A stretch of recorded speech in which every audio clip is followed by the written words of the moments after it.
Kasi ngayon, ito yung problema ngayon. Maraming takot. Ano? Maraming takot.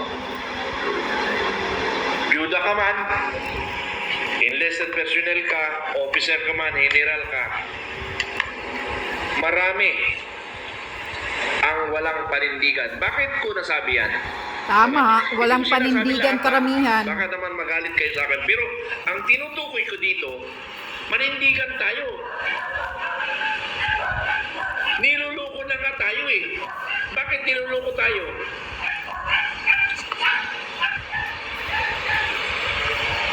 Manindigan naman tayo. Niluloko na nga. Ito na lang ha. Yung 4.9 billion na hinahanap ko sa Armed Forces na para yan sa mga nag-retired 2012 pababa hanggang 1900 kung buhay ka pa man sa hindi nakakaintindi. Kung nag-retired ka ng 2010 may 2 years kang differential. Kung nag-retired ka ng 2000 mayroon kang 12 years na differential. Oh, ganun. Alam ninyo na ninuloko kayo pero hindi man kayo nanindigan. Yan ang problema. Harap-harapan kayo niloloko. Ano? Harap-harapan kayo niloloko. Maraming asawa ng general dito, maraming asawa ng officer at saka enlisted personnel. At mayroong mga officer pa rin, hindi pa rin nabibigyan. Ganon, Pero grabe. hindi sila kumikibo. Una, tinatamad sila. Pangalawa, Takot. parang takot rin nila ipaglaban ng karapatan nila. Yun nga eh. Yun ang problema. Kaya nagtataka ako eh. Bakit tayo naging sundalo tapos natatakot tayo? Yeah. Saan tayo natatakot? Tanggalin yung pensyon natin? Bakit? Wala bang batas para magprotekta sa atin? Takot mamatay, sir. Mapatay tayo. Yan ang mga problema. Batas ng lupa at saka batas ng langit. Bakit sila lang marunong gumawa nun? Mga duwag ang karamihan. Natin eh, natatakot tayo. Tingnan nyo ha. Sasabihin ko na lang sa karamihan. Ano? Nasa akin na yung affidavit at ebidensya para dalhin ko sa ombudsman. Ang problema nga lang, iilan lang ang may gusto. Yun, di mag-cooperate. Ang nga lang, paano makatakbo sa sasakyan kung walang gasolina? Diyos ko. Parang ako na lang interesado dito eh. Hindi naman ikaw ang biktima, kaya nga. Sabi ko nga sa inyo, kung ako ay biktima dito, hindi ko na kailangan kayo. Oh, correct. Ang problema lang, hindi ako biktima dito. Tama. Nakikita ko lang na niluloko kayo. Oh, Harap-harapan. yan. Yun nga. Ginagago kayo. Correct. Tingnan mo, nung pumunta kami ng PGMC, ang dami namin. Pag-akyat ko, wala na yung mga sundalong retired. Natakot. Bakit Sus! kayo natakot? Mga duwag pala. Matanggal lang pension ninyo? O baka mapag-initan kayo? Pag initan kayo, hindi magpatayan kayo. Wala tayong panindigan. Kaya maraming manluloko sa mundo, lalo na sa Pilipinas. Dahil may maraming nagpaloko. Dahil maraming nagpapaloko, maraming duwag. Correct. Yan ang totoo. Maraming duwag. Sasabi ko naman sa akin, hayaan mo na lang sa kanila, sir, ipagdasal na lang Ay, natin. sus, pagdasal, Sabi nga pagdasal. ng Panginoon, ha? Sa kasabihan, Hindi ganun yun. sa Diyos ang awa, sa tao ang gawa. Tama. Paano maawa ang Diyos kung wala kang gawa? Kumilos kayo. Gagawin nyo Anong ang klaseng paniniwala yan? gagawin nyo ang karapatan ninyo. Wala tayong panindigan. Tama ka, Kaya sir. naman ako sa Pilipinas kasi pinapayagan natin. Tama yun. Katulad yung People's Initiative, katulad yung 2 billion na hinahanap ng Pilipino. Walang naglilinaw, walang nagsisigaw. Tama ka talaga. Pinapayagan. Kaya tuloy-tuloy ang ginagago ang mga Pilipino. Nanahimik na lang tayo. Yun ang katotohanan. Tama. So please, nananawagan ako sa kapwa ko vloggers. Huwag tayo makuha sa pera. Hindi sa vloggers, yung mga kasundaluhan mo, sir. Na yung iba, mga duwag, yung kasamahan mong iba. Ha? Huwag tayo makuha sa pera. Prinsipyo ang pag-uusapan dito, panindigan. Yung mga biktima, sir, ng mga pensyon na hindi pa nabigay, yun ang panawagan mo, sir. Panindigan mga kababayan ko. Correct. Ngayon, tinan mo, niloloko kayo ng PGMC. Ako lang biktima dyan, ewan ko lang sa inyo. Ha? Kung ako lang ang biktima ninyo, ay, nako po. Tama talaga. Ginagago niya, pensioner. Mga pensioner, ginagago. Bakit yung mga nauna, walang requirements na ibigay nyo? Tapos kayo paulit-ulit nagbigay. Sabi nyo, wala. Kulang. Tapos higpitan nyo pa ng higpitan. Gumaganti kayo. Anong klaseng management yan? Paghihiganti? So, ito lang ang tinutukoy ko.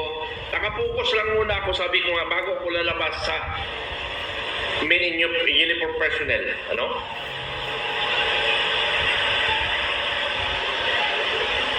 Alam niyo yung ginagawa niyo? Kayo dyan sa PGMC, under Colonel Lupina, inaamong kita. Magharap Colonel tayo, magdebate Lupina. tayo sa publiko. No, Kernel, magdebate daw kayo. Sige, magdebate tayo sa publiko.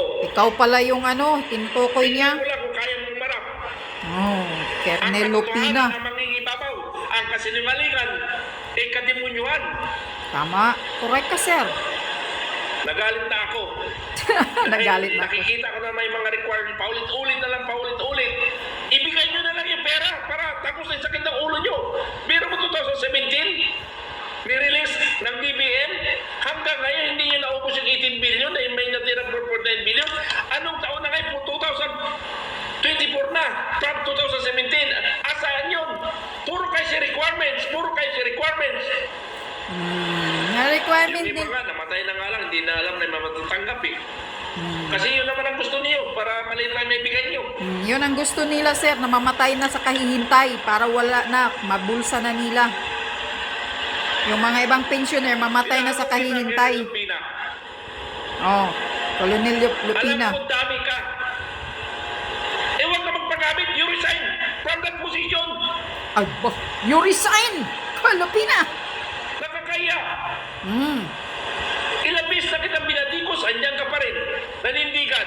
Eh, ba't ayaw mo umarap? Nung nagharap tayo sa online hearing sa Anti-Retive Authority, sabi mo lang, you are following the policy, the order. Eh, paulit-ulit na lang yan. Hindi mo rin sinunod yung Republican. 11.032. 11.032, Republic Act. Management response to the Filipino people, especially the retired.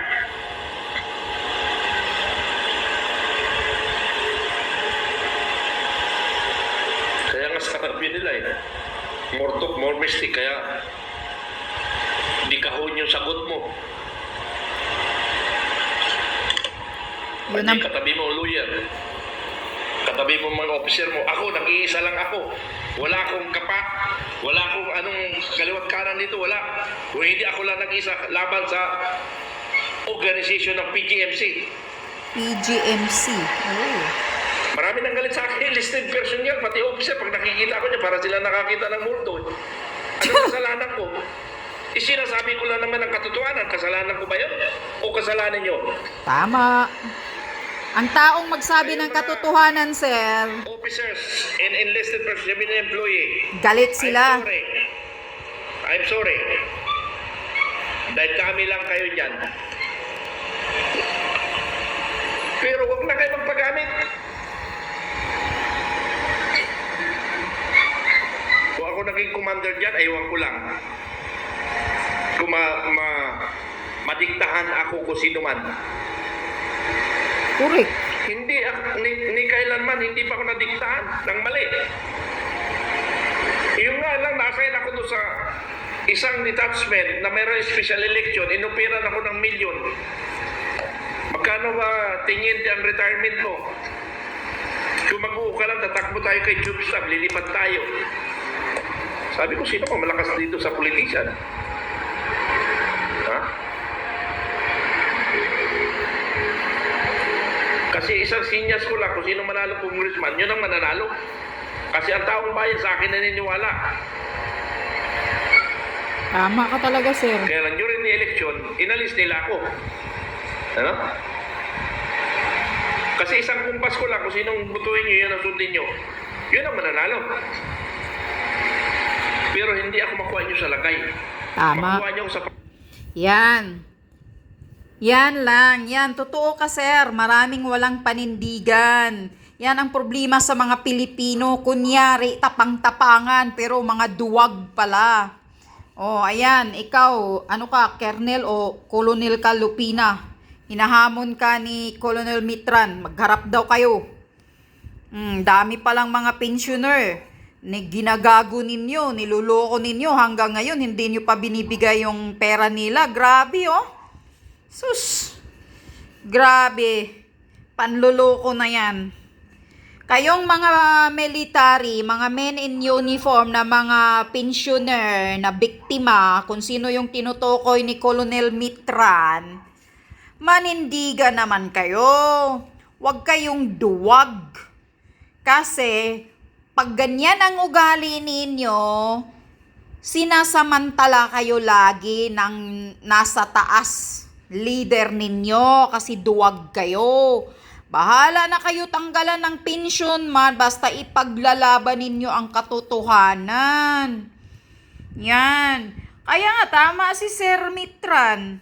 Kaya, panay tayong niluluko nitong mga politiko, nitong mga leader, mga general na nasa taas sip-sip himod puwet, dahil pinapayagan ninyo, nalukuhin kayo, huwag kayong magpapagago. Yan, tumayo kayo. Itayo nyo yung panindigang prinsipyo ninyo. Huwag ninyong pababayaang gaguhin kayo ng harap-harapan. Mga retired military pa naman kayo. Pensyon nyo yan. Siniserbisyuhan nyo yan ng matagal. Tapos lukuhin lang kayo, hindi ibibigay sa inyo. Lumaban kayo mga sir. Magkaisa kayo. Para matapos na itong problemang ito. Sabayan nyo si Colonel Mitran. Tayuan nyo ang panindigan at prinsipyong karapatan ninyo. Huwag kayong duwag. Tama si Mitran, duwag pala kayo. Ay, nako, problema. Yan ang problema ng bayan. Kunyari, maraming mga matatapang, wala palang mga yagballs. Puro pala mga duwag karamihan. Takot. Yan, mismo na si Colonel Mitra nagsasabi, duwag go. Sarili ninyong karapatan, ipaglaban ninyo. Hindi nga yan para kay Mitra nagsasalita lang siya. Para sa inyo. Tapos ayaw nyong sumabay sa kanya. Ayaw nyo siyang sabayan sa katotohanan. Sabayan nyo si Colonel Mitran. Sir, mga sir, kayo dyan, mga pensioner na ginagago ng gobyerno. O tumayo kayo, panindigan ninyo ang sariling karapatan ninyo. Yun lang yun.